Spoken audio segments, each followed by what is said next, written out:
Yo, what's up? This is Lord Lucian. Ngayon, today, meron naman tayong palibagong video. Ito mga kasipat. Yung mga kababayan natin na naliligo sa kabundukan. Agos-agos ba na tubig na galing sa bundok. Pero kung tutusin, masarap talaga maligo dyan mga kasipat. Ngunit hindi nila inaasahan na may trahedyang mangyari sa kanila mga kasipat. Kasarapan ng ligo nila pero hindi nila alam na biglang lalakas ang agos ng tubig na galing sa bundok.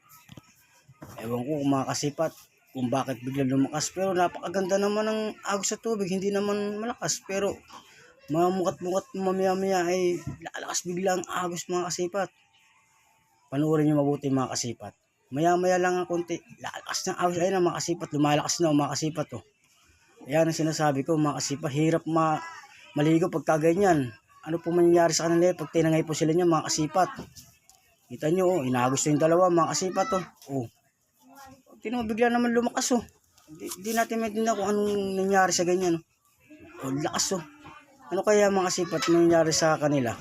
Yung dalawa na agos na hindi na nakita Ayun, yung isa nasa dulo, nakaahon pa. Pero itong isang parang natangay na ng agos Sa lakas ng alon Pero yung mga kasipat na hindi mo akala-akalain na biglang lalakas ang alon, na ganyan na lang mga kasipat.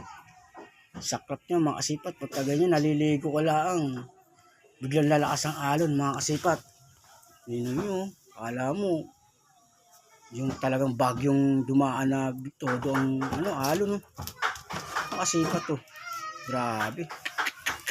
Sana buhay pa iba dyan, pero sa lakas niya na, pero sa tingin ko may naagos agos talaga rito mga kasipat Panoorin nyo mabuti.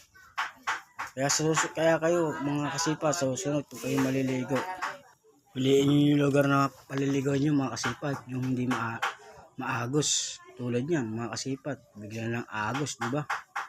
Kasarapan ng ating pagliligo, pero hindi mo akalain na bigla lakas ang agos niya mga kasipat. Yung time na ang sarap-sarap na ligo mo bigla lang lalakas ang agos.